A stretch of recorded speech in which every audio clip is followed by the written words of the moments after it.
boleh cuba ni bro te kijing pentip nam ta khubor Laitkam te kibaton ni ka qualification kila ban apply khubor Laitkam hapok office jong ka Government of Meghalaya State Rural Livelihood Society MSRLS 6 application from the citizen of Meghalaya for filling of 38 posts dan live practical posts both Garo and Khasi la phia la jong at the block mission management unit.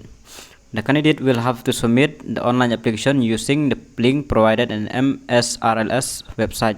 Kan mau ba pin haban le japok website la da pidon qualification. Kan ke website kila don gijing batai lut hang tu msrls.nic.in. Le ya ketu website pila ban download kan advertisement badi jing petip baro khubor kam.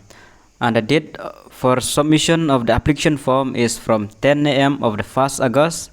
Haduk 3 August RJR up to 5 p.m. of the 18 August. Haduk kat pratik August. Kan last date kan kat pratik August. The required qualification for post and other information are also available in the public. Hadap don lupa jangan sampai kita. Tekini ki post ki balai Block Mission Management Unit BMMUS. The name of post, place of posting mereka tu. Name of post cluster coordinator general. The Garo region is 8 posts and for Khasi region is 19 posts and the pay per month is 18,000 plus allowance. Number 2 is cluster coordinator livelihood promotion. For Garo region is 13 posts and Khasi region 8 posts. Pay per month is 18,000 plus allowance. So all the total posts will be for Garo is 21 posts and for Khasi 17 posts, total 38 posts. Dengan page iki kriteria qualification. Pada kan mau ba kini ki post kidai contractual basis ma. Pada sapule ba iki jing pentip hapo ke website. Okay, so ni haban download sa kawai pat ka PDF ban batai ki guideline for application eligibility criteria for various posts under MSRLS. The job requires extensive tour and night stay in remote rural areas. Haban submit rumah bahana baik tour bahana submit. Sapule bahama phi kini kijing batai baro. Download hane kijing batai. The candidate should have obtained at least 45% marks from recognized university or institution deben cross yaka 100%. Kan mau baik kita sapule tanggi main thing. Relaxation is 5 year. Number available vacancy is 38. Okay.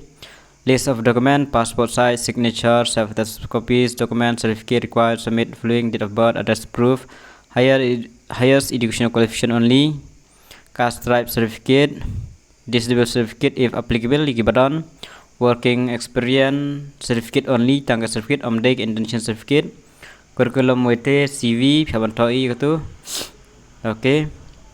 Sapulehi page na po yu kila jabatai pi phaban submit online baro kidip online te kila dabatai hangne kumno ban upload katno ka size ke la ban batai pla nang hi try ban page te ngan page kinde ki qualification and experience.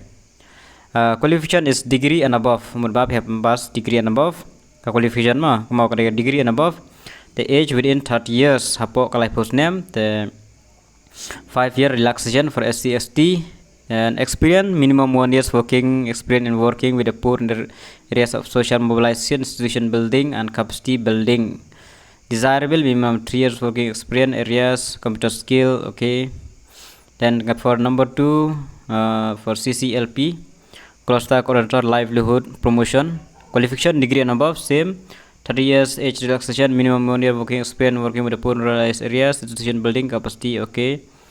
Okay, so kumjuhi experience certificate must certified masters trainer computer skill minimum 1 year and experience enterprise promotion minimum 2 years working areas of social mobilization institution to kibadon kila ban apply mahane qualification long degree and above te kinu bokwa ban apply sa apply hi online kadai online te pila ban check ka website msrls.nic.in te ka don killing hang tu baro penaban klik ban play detail bat ki gidon kam bat sa pendiang lo kita bro tanggi ne gidon petip khule suun